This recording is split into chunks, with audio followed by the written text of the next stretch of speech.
আসসালামু আলাইকুম এভরিওয়ান, আপনারা দেখরা এরার মম কুকিং চ্যানেল। তো আজকে আমি একটা স্পেশাল রেসিপি তৈরি করছি, এখন আপনাদের সাথে শেয়ার করব। দেখুন আলহামদুলিল্লাহ অনেক সুন্দর হয়েছে আমার রেসিপিটা মেক করার লাগে আমি নিয়েছি 2টা আলু সিদ্ধ করে। আলুটাকে আমি ম্যাশ করে নিয়েছি। আমি নিয়েছি ধনেপাতা কুচি, 1 চামচ মরিচ, আর 1 চামচ নিয়েছি আমি গরম মশলা পাউডার। পরে লবণ দিয়ে আমি ভালো করে এটাকে ম্যাশ করে রেখে দিয়েছি। এখানে আমি নিয়েছি 2 চামচ পরিমাণ ময়দাটাকে আমি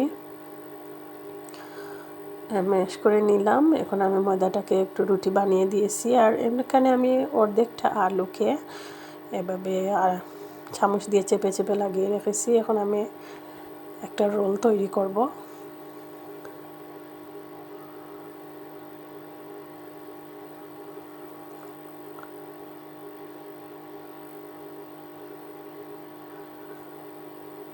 অল্প একটু পানি ব্যবহার করেছি যাতে আমার রুটিটা ভালো করে চেপে লাগে।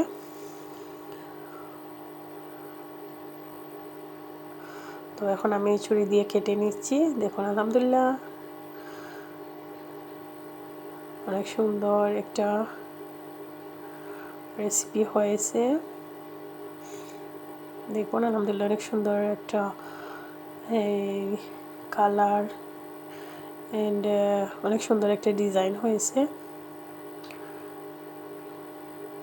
এই রেসিপিটা সম্পূর্ণ আমার মতে আমি করেছি। আমার মতে হঠাৎ একটা আইডিয়া আসলো যে এভাবে একটা অন্যরকম একটা ইফতার রেসিপি তৈরি করলে কেমন হয়। তো দেখুন বন্ধুরা, আমি 2টা রুটি দিয়ে অনেকগুলা আইটেম তৈরি করে ফেলেছি।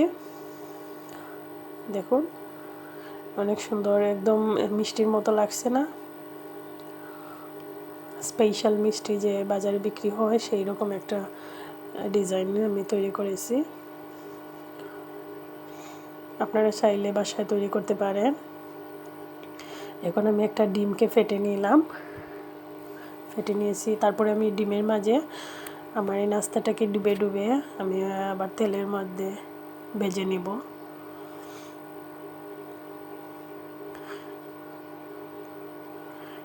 আমি এভাবে ডিমে ডুবে আমি কড়াইতে দিয়ে দিচ্ছি।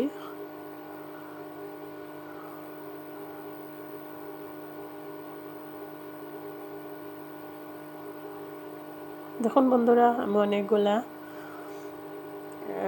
রেসিপি দিয়ে দিয়েছি কড়াই মাঝে। তো আমার এক সাইড হয়ে গেছে, অন্য সাইড আমি উল্টিয়ে দিয়েছি।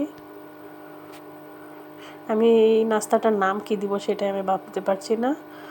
আলহামদুলিল্লাহ অনেক সুন্দর হয়েছে আর খেতে কিন্তু দারুণ হবে। ইফতারিতে ইনশাল্লাহ মজা করে খাবে ফ্যামিলির সবাই।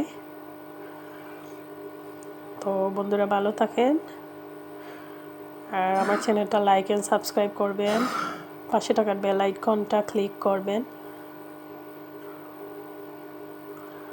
দেখুন দেখতে কিন্তু অনেক সুন্দর অসাধারণ হয়েছে। ভালো থাকেন। আসসালামু আলাইকুম এভরিওয়ান।